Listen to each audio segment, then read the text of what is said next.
Magandang gabi mga kapatiran. Tayo po araw na naman ang ating prayer meeting.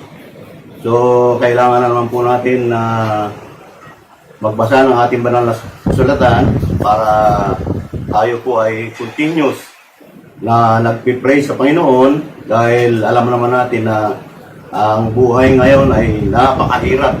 Tuloy-tuloy ang pandemic at kung ano-ano pa mga dilubyo na dumarating sa buhay natin.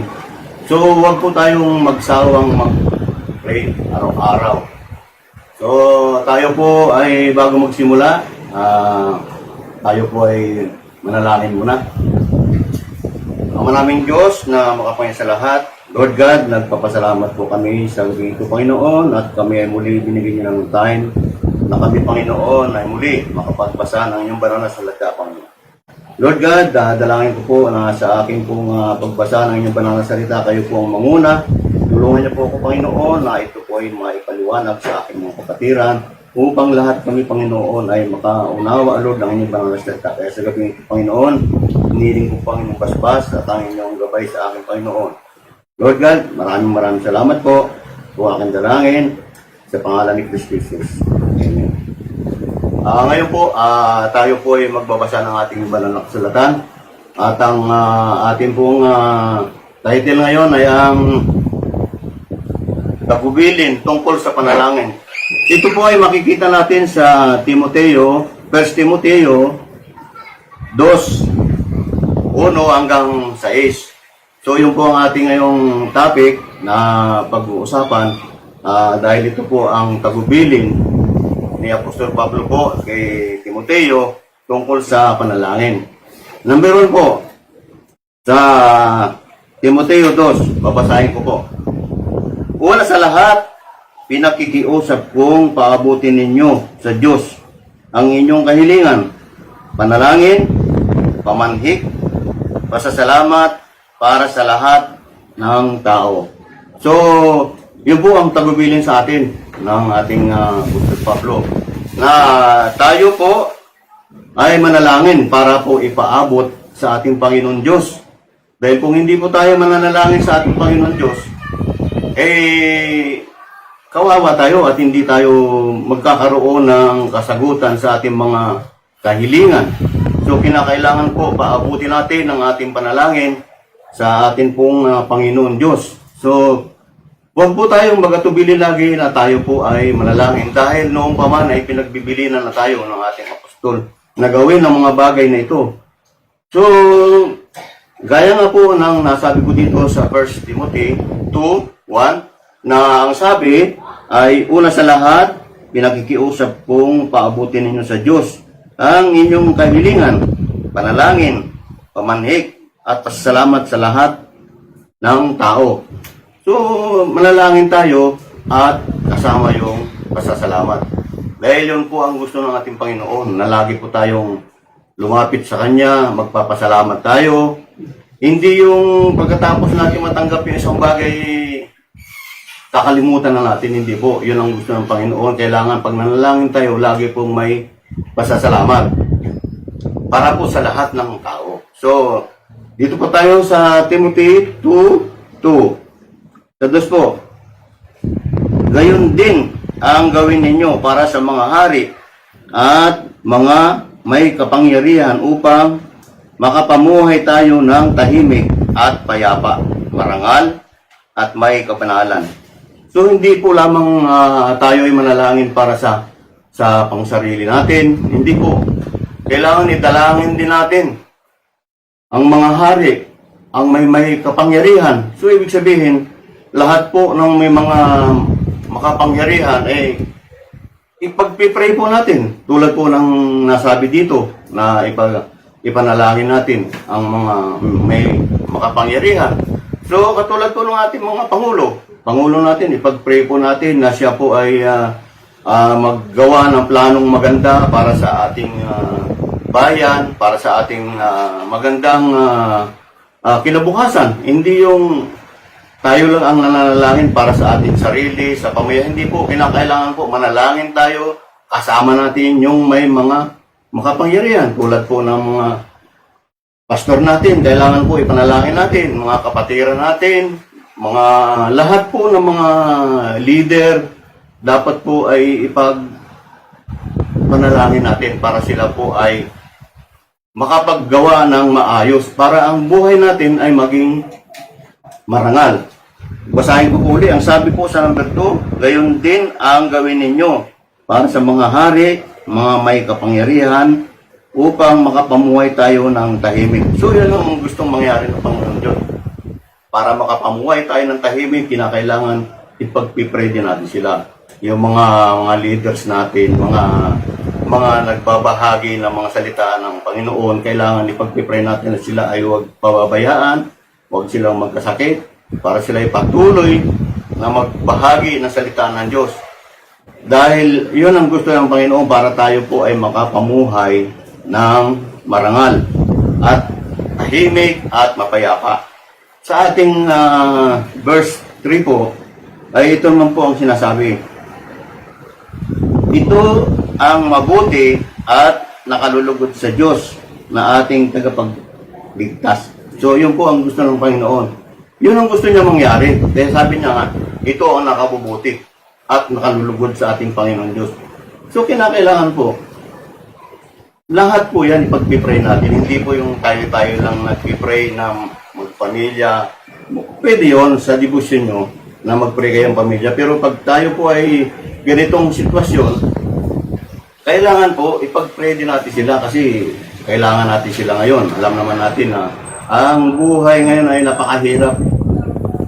Ang mga leader ngayon ay nalilito na, hindi na alam kung anong gagawin. Iba't ibang mga problema ang dumarating. Sa ngayon lang, katatapos lang ng 2 bagyo. Yung ating mga pinuno, mga mayor natin, mga barangay kapitan natin, ang pangulo natin, hindi na malaman kung anong gagawin kasi sunod-sunod ang mga pagsubok. So kinakailangan sumunod tayo sa mga pinagbilin sa atin ng ating Apostol Pablo na sundin ang mga panalangin para sa ating tahimik at marangal na pamuhay po. Yun po yung sinabi sa ating Bible dito. Ayun po sinabi sa atin ni Apostol Pablo na sa number 3 po, ito ang mabuti at nakalulugod sa Diyos na ating tagapagligtas. So yun po ang bilin ng ating Apostol Pablo na yung nakalulugod. So, yun ang gagawin natin na ating mga kapatiran, hindi po yung na tayo po ay nakikinig lang, tayo po ay mag-pray lang sa sarili natin. So, pag tayo po ay nag-pray, dapat po pangkalahatan. Para po yung ating mga matataas, mga may kapangyarihan, ay makakagawa rin po ng mabuti. Dahil po sa ating panalangin, sila po ay i-bless ng ating Panginoon at sila po ay gagamitin para sa ikabubuti at sa pamumuhay na mapayapa at marangal. So yun po ating dapat gawin bilang isang tunay na Kristiyano. Dahil kung hindi tayo gagawa ng mga bagay na ito, baka magpatuloy ang ating paghihirap na ito at baka hindi tayo makarecover. So yun ang dapat natin gawin. Tulong-tulong ang dapat ng mga Kristiyano na namumuhay sa ating Panginoong Kristo na yun ang sinusunod natin dahil siya po ang ating Panginoon. Ngayon po, dumako tayo sa ating aralin dito sa Timothy 2 verse 4. Ang sabi po, na ang ibig ay maligtas ang lahat ng tao at makaalam ng katotohanan. So maliwanag po. Kailangan po ipamahagi talaga para maligtas. Ang gusto ng Panginoon, maligtas tayong lahat.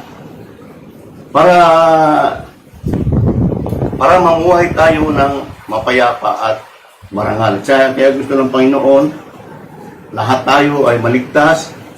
Para ang sabi niya sa number 4, na ang ibig ay maligtas ang lahat ng tao at makaalam ng katotohanan. So marami nakakakilala sa Panginoon pero hindi nila alam ang katotohanan. So yun ang nagiging problema nating mga kapatiran na hindi po sila lubos na nakakaunawa kasi kulang po sila sa kaalaman. Hindi nila alam po yung katotohanan. So tayo mga Kristiyano dapat ipamahagi natin yung salita ng ating Panginoon, ipanalangin natin sila para hindi sila nahihirapan sa kanilang mga nagiging nakakaharap ng mga suliranin. So dapat manindigan tayo na mayroong Diyos na makapangyarihan at ang ating Diyos ay walang kapantay, kundi siya lang. Lumapit tayo at hindi tayo pababayaan ng Panginoon Diyos.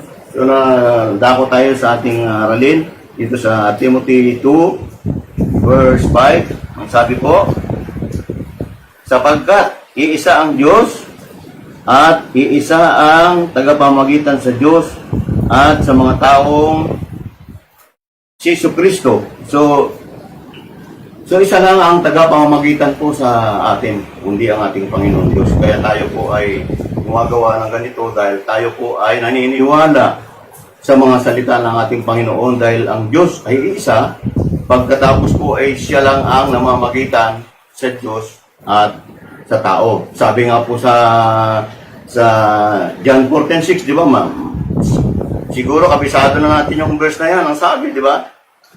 Ako ang daan, ako ang buhay at ang katotohanan, walang ibang makakarating sa Ama kundi sa pamamagitan. So maliwanag po yung verse na yan, na kahit pabalik-baliktarin nila, ang verse na yan ay maliwanag po na si Jesucristo lamang ang daan. Kaya sinabi nga dito, siya lang ang namamagitan sa Diyos Ama at sa mga tao. So, ang ibig sabihin, hindi ka pwedeng dumirekta doon sa ating Ama dahil ang sabi niya, siya ang namamagitan. So, kay Kristo po tayo sumunod at siya po ang ating Panginoon na patuloy na po natin na sinusubaybayan at tayo po ay patuloy na naglilingkod sa ating Panginoon dahil siya po ang ating tagapamagitan sa ating Amang Diyos. So, dito po tayo sa verse number 6.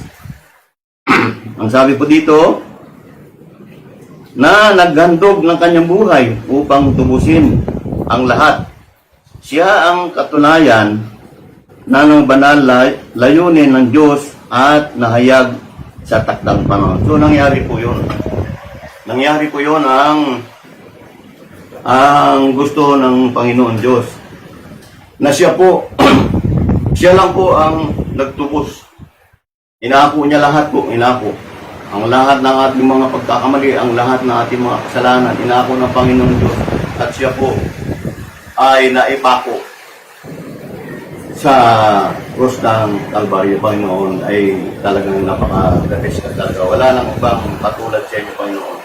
So, yun po ang ating naging topic ngayong gabi na sumunod tayo sa mga tagubilin ng ating apostol dahil siya po ay binigyan ng kapangyarihan ng ating Panginoon na ibahagi ang ating ang salita ng Panginoon Diyos. So, napakasimple naman po eh. Mag-pray tayo, hindi lamang sa sarili natin, pag-pray natin ang buong tao na dapat sila ay maligtas dahil ang gusto ng Panginoon ay maligtas ang mga tao. Gusto ng Panginoon manumpalik tayo sa Kanya. So,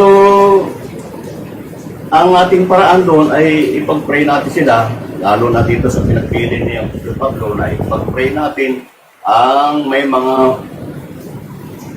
pangyarihan, ating mga leaders, ating mga pastor, ating mga kapatiran, na sila ay laging gabayan ng Panginoon para magpatuloy sila sa pagbabahagi ng salita ng Diyos para sila ay makaalam ng katotohanan.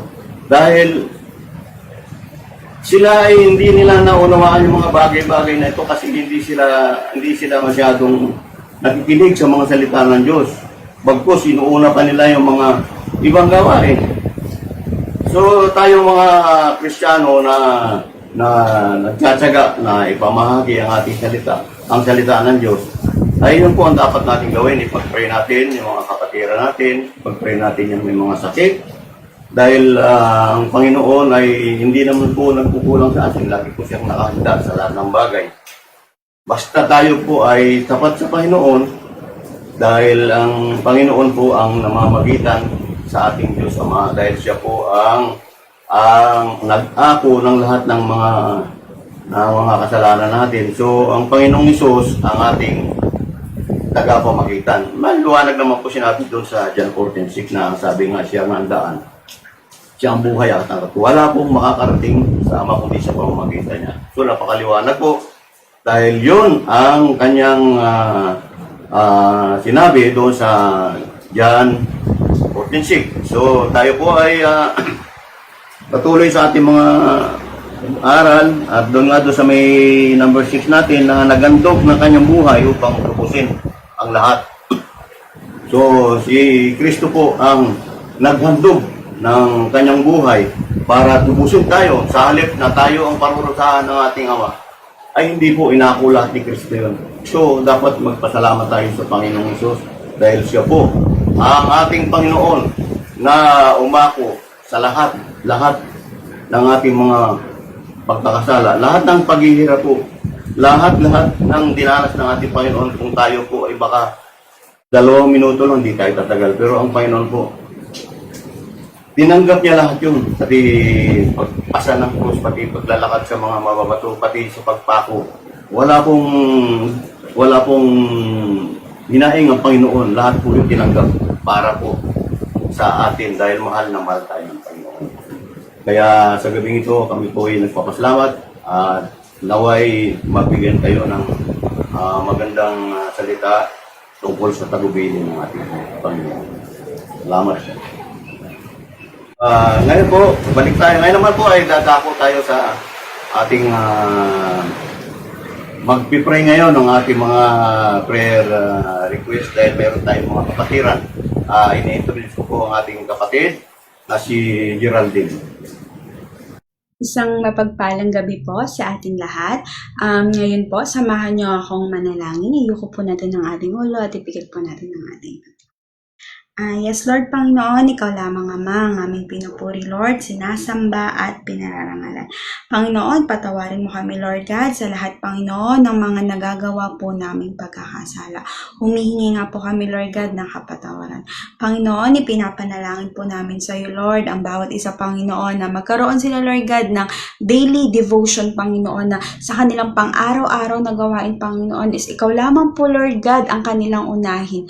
Gayun din, Lord, ipinapanalangin din po namin sa iyo, Lord, ang bawat isa, Panginoon, ang bawat pamilya, Panginoon, na magkaroon, Panginoon, ng prayer and fasting, Panginoon, na patuloy ka po nilang, Panginoon, isik, Panginoon, sa kanilang mga pamumuhay. Gayun din, Lord, pinapanalangin po namin sa iyo, Lord, na nawa nga po, Lord God, is mas madami pa pong disciples nyo, Panginoon, ang umattend, Panginoon, ng small group, Panginoon, at mas madami pa nga po kami, Lord God, ma-sharean ng inyong salita.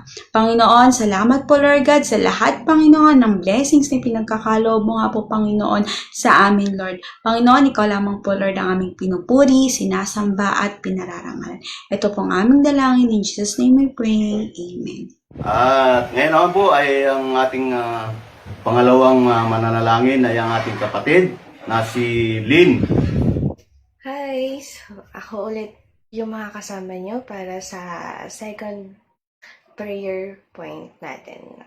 Okay, so about to sa discipleship. Pag-pray natin yung mga disciple, yung mga disciples, leaders of leaders, and yung heart nila.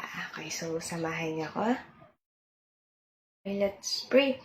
Heavenly Father, we are praying, Panginoon, na bigyan mo ng heart, bigyan mo ng desires yung mga tao na magkaroon ng isang tagapangalaga, magkaroon ng disciple or mag-choose, Panginoon, ng discipler. Kasi alam namin, Panginoon, na sobrang napakahalaga ng merong gumagabay, ng merong tinuturuan, Panginoon, para hindi kami maging stagnant sa Christian journey namin, Panginoon. Alam po namin na it's a stepping stone, Panginoon. It's a first step para matrain kami at magawa yung Great Commission na go ye and make disciple of all nations, Panginoon. Alam po namin, Panginoon, na kulang kami, na na hindi po kami ganun ka-equip, pero alam po namin na meron kaming Diyos na tutulong sa amin, Panginoon. And we all have to do is to obey. Magkaroon kami ng courageous heart, Panginoon, na always say yes to your command, Panginoon. And pinagpipray ko nga po, Panginoon, yung heart and desires nila na sabihin ng yes sa'yo dahil wala kaming lugi kapag sa'yo kami nag-yes. At yung mga promises mo sobrang overflowing and overwhelming. Kaya, Panginoon, bigyan mo po kami ng kakayahan, bigyan mo kami ng talino, ng wisdom na kailangan namin para magpatuloy at gawin yung mga commandments mo. Napakahalaga po nito, Panginoon, dahil dito po umiikot yung life namin mga Kristiyano, which is to obey you, to glorify you, to worship you, Panginoon. Kaya, Panginoon, araw-araw namin hihingiin yung guidance mo, Panginoon, yung knowledge and wisdom, Panginoon. And mag-seek pa po ang bawat isa ng Bible, ng makapagbasa at ma-nurture yung sarili nila with your help para maging equipped na disciple or leader of leaders, Panginoon. Pinagpipray po namin ang lahat ng leaders, Panginoon, na bigyan mo po sila ng authority, ng leadership, ng power para po ma-lead yung mga newly believers namin and pati na din po yung mga leaders na nililid nila. Maraming salamat po, Panginoon. Gabayan mo kami araw-araw. In Jesus' name we pray. Amen. At ngayon po, ang ating pong pangatlo na mananalangin po ay yung ating pinakagwapo na si RJ Baluan. Magandang gabi sa ating lahat. Ang next po nating pagpipray ay ang ating mga core leaders at ang kanilang mga gampanin sa ating church. So tayo po ay manalangin. Yes, Heavenly Father, maraming salamat po. So, unang-una sa gabing ito na kami po ay nagsama-sama via online para po kayo po ay papurihan, kayo po ay sambahin, kayo po ay kausapin ngayong gabi, Lord God. Lord, inilalapit po namin, Lord God, ang mga core leaders po, ang mga leaders po ng aming church. Kayo na po, Lord God, ang magbigay sa mga core leaders ng kalakasan, ng spiritual, ng physical, ng emotional strength, Lord God, ng nakakailanganin nila sa kanilang everyday lives, Lord God. Lord, alam po namin na mahirap maging leader, Lord God. But, ang sabi niyo po, Lord God, ang leader must be a Christ-like leader, Lord God. Lord, teach us to be like Christ, Lord God. Teach our hearts, teach our minds, teach our lives to be a follower first, for us to be able to be a leader, to be a core leader, Lord God. Lord, I'm praying, Lord God, sa mga core leaders po namin, napalakasin niyo po, lalo na ngayon, Lord God, sa mga pinagdadaanan namin, Lord God. Lord, bigyan niyo po ang mga core leaders po namin ng vision, ng mission, Lord God, na every step na ibinibigay namin or every path na nilalakaran po namin as leaders, Lord God, is nandoon po yung ilaw mo, Lord God. Lord, teach us to obey. Teach us, Lord, to forgive. Teach us to love, Lord God, katulad ng pagmamahal niyo po sa amin. Lord, ang mga core leaders po namin ay bigyan niyo po, Lord God, ng small group at bigyan niyo rin po, Lord God, ng i-disciple din po nila, Lord God. And yung ibibigay niyo po ng mga disciple sa kanila, sa amin, Lord God, is maging daan, Lord God, para yung word mo is ma-share po namin, not just inside the church, but also, Lord God, sa labas, sa mga naliligaw, Lord God. Lord, kayo po, Lord God, ang magturo sa mga core leaders na maging humble, na isipin muna ang ibang tao bago ang sarili, Lord God. And teach us also, Lord God, na hindi mahalaga ang buhay na wala ka. Lord God, kailangan naming maramdaman as core leaders na ang lahat ng ginagawa namin ay para sa'yo. Because you are our purpose, Lord God. And Lord, we pray, Lord God, yung mga i-delegate nyo po na iba pa pong mga leaders, Lord God, na not just follow the core leader, but follow Christ, Lord God.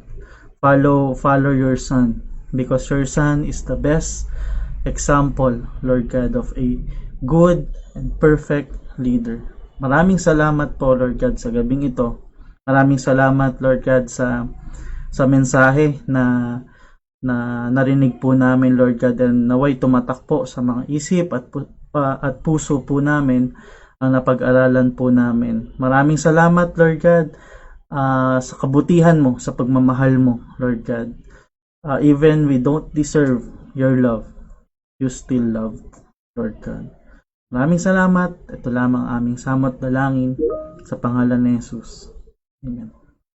Ngayon naman po ang ating pang-apat na mananalangin na yung ating kapatid na si Sister Danica.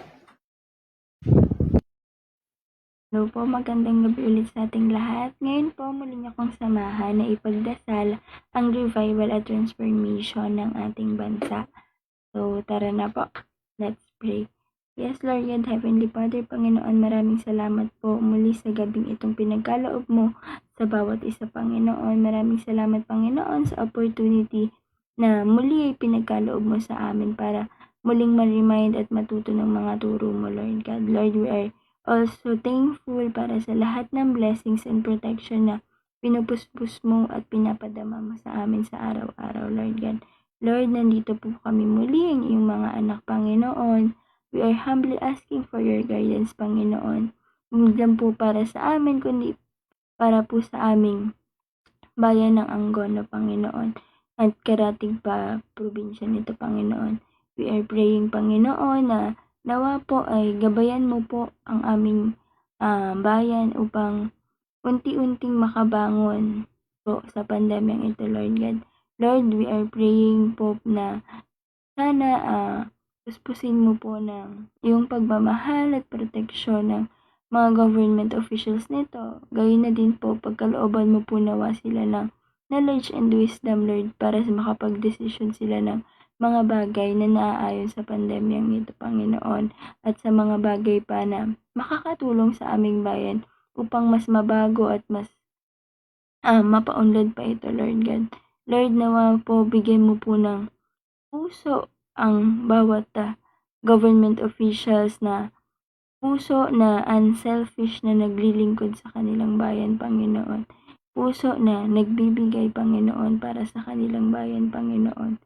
Panginoon, kayo po nawa ang manguna sa bawat pagkilos sa mga aming namumuno, Panginoon. Nang sa gayon po ay magawa nila ang mga naaayon sa kagustuhan mo, Panginoon. Lord, we are also praying, Panginoon, for our frontliners po. Lord, nawa po, bigyan mo po sila ng protection, Panginoon, against COVID-19, Panginoon. Nang sa gayon ay mas magpatuloy pa sila sa paglilingkod po, Panginoon, sa pag-aalaga ng mga patients nila, Panginoon, sa pag-continue ng kanilang trabaho, Panginoon. Nang sa gayon ay unti-unti po ay matulungan pa po nila ang community sa pagsugpo sa COVID-19, Panginoon. Lord, we are also praying for every COVID patients, Panginoon, na nasa isolation, nasa bahay, Panginoon. Lord, kayo po nawa ang maging sandigan nila in this hard times po nila, Panginoon. Lord, maging kayo po nawa ang pinakang kakampi nila, Panginoon, against sa lahat, Panginoon. Lord, puspusin mo po nawa sila ng pagmamahal mo, Panginoon. Iparamdam mo po nawa sa kanila ang pagmamahal, Panginoon, na nararamdaman namin, Panginoon, sa'yo, Panginoon. Lord, alisin mo po nawa ang kanilang anxieties and worries, Panginoon. Bagkus palitan mo po ito ng mas matibay pang pananampalataya, Panginoon. Lord, kayo po nawa ang maghari sa bawat isa, Panginoon, para po nawa ay mas mapuspos pa po kami, Panginoon, ng pagmamahal mo, Panginoon. Lord, turuan mo po ang puso ng bawat isa na mas maging mapagpahal pa at mapagpigay, lalong-lalo na sa panahon nito, Panginoon. Lord, we are also praying na ang aming mga ministry, magmula sa aming mga small group and discipleship, Panginoon, ay mas maging intimate pa ang relasyon sa iyo, Panginoon. Mas maging eager pa sa pag-grow, Panginoon. We're also praying, Panginoon, sa paglago pa ng aming church, ng aming mga ministry, Panginoon. Nawa po, itouch mo po ang puso ng bawat isa na mag-continue sa pagsiserve, Panginoon, sa paglilingkod sa iyo, Panginoon. Bigyan mo po kami ng puso na tapat at sumusunod sa iyo, Panginoon. Lord, maraming salamat po muli sa lahat ng mga blessings, sa lahat ng protections, di lamang po sa amin, kundi pati na po sa mga kaibigan at pamilya namin, Panginoon. Maraming salamat po sa walang sawang pagmamahal na ipinagkakaloob mo sa bawat isa. Lord, ito po ang aming samanalangin sa pangalan ni Jesus. Amen at amen. At ang ating panglima na manalangin ngayon po ay ang ating kapatid na si Tess Artanga. Magandang gabi po. Ating pong muling ipagpapatuloy ang ating pagkikipagpanalanginan tungkol sa ating pangangailangan ng bawat kapatiran at bawat sambahayanan na ating patuloy na ipapanalangin. Tayo po'y manalangin patungkol sa financial breakthrough at sa opportunity, magkaroon ng work at mga nag-o-open ng mga businesses. At magkaroon din ng work yung mga walang work. Okay, let's pray. Dakila naming Diyos na makapangyarihan. Ama, kami po'y lumalapit at puri at nagpapasalamat sapagkat tunay po na kayo yung Diyos na pwede naming lapitan. Sabi ninyo, Lord, lumapit kami lahat ng nabibigat ang lubha at kami ay inyong bibigyan ng kapahingahan sa pamamagitan, Lord, ng idulog namin ang mga panalangin namin sa inyo. Ngayong gabi, Panginoon, na amin pong idinadalangin yung naway magbukas po kayo, Lord, ng opportunity para sa mga wala pong hanap buhay. Bigyan mo po, Panginoon, ng trabaho. Paano makaraos ang bawat pamilya, Lord. At maitaguyod ang bawat pamilya sa pangangailangan, Lord, sa lalong-lalo na yung panahong ito ng pandemya. Marami pong nawalan ng trabaho, pero maasa po kami, Lord, na meron po kaming Diyos na nakatingin, nalalaman ang bawat pangangailangan. Alam po namin, O Diyos, pa noon hanggang ngayon, ay hindi niyo po pinapabayaan ang mga anak na patuloy na nananalangin at nananalig sa inyo. Salamat po, O Diyos, at mayroon po kaming Diyos na pwedeng idulog bawat kahilingan. Yan mo nawa ng opportunity para ng work, yung mga makabalik sa trabaho, yung mga nawalan.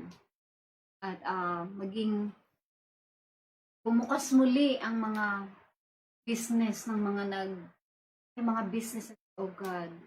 Tinataas namin sila sa inyo. Bigyan niyo sila ng wisdom na isama nila kayo, Lord, sa kanilang gagawing business partner. Dahil ang nagtitiwala, O Diyos, sa inyo ay mas lalo niyo pa po silang bigyan ng successful, Panginoon, ang magiging business. Salamat po, Panginoon, dahil nakatingin kayo at concern po kayo, Panginoon, sa bawat needs ng bawat isa. Tuloy ka po, Panginoong Diyos, na magbigay ng wisdom sa bawat nagnanais na gustong magtrabaho. Alam po namin na ito'y mumula lang sa inyo. Wala po kaming magagawa, Panginoon, kung hindi po kami nakakonect sa inyo. Salamat po sa opportunity lumapit sa inyo. At ang sabi ninyo, Lord, walang doubt, kundi manalig po kami sa inyo. Yung nais nyo na gawin namin ang pagtiwala. Pagkat nagtitiwala pa lang kami, O Diyos, nagpapala mo na po. Salamat sa inyong dakilang kabutihan. Salamat at alam namin na ito pakinggan ninyo, sasagutin ninyo, Lord, according to your riches and glory. At ang lahat ng ito sa amin po, tinataas, nagkakatiwala sa inyo. Salamat, Panginoon, dahil po kayo nagkukulang, O Diyos. Sa ngayon, Lord, simula ng karoon ng pandemya, nakasama kami, Lord, sa nawalan ng trabaho. Patuloy niyo po kaming pinagpapala, O Diyos, sa pamamaraan na meron lamang nagmula sa inyo. Pamamaraan mo, O Diyos. Ito po na biyaya mo po'y sapat para sa bawat nagpapala sa inyo. Lord, sa gabing ito, aking pong pinapurihan kayo at pinasalamatan. At sa inyo po, Ama, ang lahat ng pagpapalamat. Ang aming dalangin, ala ng aming Panginoon Jesus. Ngayon po ay dumako na po tayo sa ating closing prayer at lahat po ng ating kapatiran ay naipanalangin na po ang kanilang mga hawak na mga request. Kaya ngayon po ay mananalangin tayo sa ating pong pagtatapos. Tayo po yung muko. Amang Diyos na makapangyarihan sa lahat, Lord God, kami po ay nagpapasalamat sa gabing ito at binigyan niyo po kami uli ng time na kami, Panginoon, ay makalapit, Lord God. Salamat sa mga salita na ginamit niyo, Panginoon. At dalangin ko, Lord, na ito po ay makarating sa aming mga kapatiran na hindi po nakakarinig, Panginoon, dahil alam namin, Lord, na napakahirap po ng aming sitwasyon ngayon, Panginoon, dahil sa pandemic. So, through online, Panginoon, sa live stream namin ay pinaparating, Panginoon, ang aming mga kapatid na sila, Panginoon, ay makarinig ng inyong banal na salita. Lord, sa gabi ito, nagpapasalamat po ako at ako po ay inyong ginamit bilang tagapagsalita, Panginoon, sa inyong banal na salita, Lord. Kaya, Lord, sa gabi ito, tinataas ko rin po sa inyong, Panginoon, ang aming kapatid na si Sister Mel, Panginoon, na siya po ay naoperahan, Lord. Dalangin namin, Lord, ang complete healing para sa kanya, Panginoon. Dahil alam namin, Lord, na kayo lang po ang aming Diyos na nagbibigay ng mga kagalingan, Lord, sa amin po mga kahirapan, sa amin po mga ninanaing, Lord. Dahil alam namin, Lord, na kayo po ang aming Diyos na makapangyarihan sa lahat. Kaya, Lord, dalangin namin na bigyan niyo po ng kagalingan, complete healing ang aming kapatid na si Sister Mel, Panginoon. Ganon din po kay Ate Del, Panginoon, dalangin ko rin, Lord, na bigyan niyo rin po siya ng complete healing sa kanyang nararamdaman, sa mga nakaraan niyang karamdaman, Lord. Dalangin ko rin, Lord, na kayo po ay magbigay ng kagalingan sa kanyang mga naranasan na paghihirap sa kanyang katawan, Panginoon. Kaya, Lord, salamat. Kayo po ng aming Diyos na makapangyarihan, Panginoon. Lord, dalangin din namin at nagpapasalamat kami, Panginoon, at sa linggo, Panginoon, ay birthday po ni Ate Del. Dalangin namin, Panginoon, na ingatan niyo po siya, gabayan niyo siya, Lord, ng banal na Espiritu. Ganon din po kay Pastor, ingatan niyo siya, Lord, sa lahat ng oras, huwag niyo po siyang pabayaan lagi, Lord. Kayo po ang kanyang kasama, saan man siya magpunta, Panginoon. Kaya, Lord, dalangin ko na ang inyong gabay lagi kay Pastor at sa kay Ate Del, Panginoon, at sa buong pamilya niya, na ingatan niyo po sila, Panginoon. Lord God, dalangin ko rin, Lord, ang aming gawain sa Sunday, na kayo po ang nakakaalam nito, Lord. Kaya dalangin ko na lahat ng aming mga kapatiran, Lord, ay ipuin niyo sila na huwag po silang magkasakit.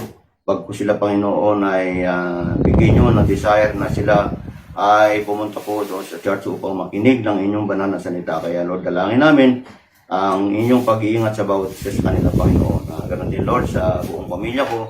Ingatan niyo rin po, lalo-lalo na, Panginoon, yung aking mga anak na nagtatrabaho sa Fibertex. Ingatan niyo sila, huwag niyo silang papabayaan. Lagi niyo po silang gabayan ng banal na Espiritu. At ilayo niyo sila, Lord, sa lahat ng uring kapahamakan, Panginoon. Lord God, salamat sa gabing ito. At dalahin ko rin, Lord, na ingatan niyo po ang bawat mga kapatiran namin, lahat ng mga leader namin, Panginoon. Balutin niyo po sila man ng banal na Espiritu. At ilayo niyo sila, Lord, sa mga virus na ito na hanggang ngayon ay kumakalat sa buong sanlibutan. Kaya, Panginoon, dalangin namin na lukuban niyo po kami ng banal na Espiritu upang hindi po kami malapitan ng virus na ito, Panginoon. Lord, dalangin ko rin po sa inyo ang aking kapatid na si Brother John. Lord God, alam namin na siya, Panginoon, ay may karamdaman din at ngayon po ay nagpapagaling din. Lord, dalangin ko po na ipuin niyo rin po si Brother John na bigyan siya ng lakas, bigyan siya ng tamang isip, Panginoon, na siya ay magbalik sa kanyang normal na pamumuhay, Panginoon, dahil hanggang ngayon ay hindi pa po siya masyadong magaling. Kaya hiniling namin, Lord, ang inyong kapangyarihan na ipuin niyo siya, Lord, at bigyan niyo siya ng kagalingan sa kanyang mga naramdaman. Kaya, Lord God, dalangin din namin ang lahat po ng mga gawain namin sa GCC, Panginoon, sa mga cell group namin, Panginoon, sa aming po mga discipleship, Panginoon, ang grupo namin, Panginoon, ay ingatan nyo upang kami, Panginoon, ay magpatuloy na maglingkod sa inyo, Panginoon, at huwag niyo po kaming hayaan mapahamak, Panginoon. Lord God, sa gabing ito, maraming salamat, Panginoon, at kami ay muli nakapagbigay at nakapakinig ng inyong banal na salita, Panginoon. Kaya, Lord, salamat. Thank you po, Lord. Pupuri po kami. Ito po aking dalangin sa pangalan ni Jesus.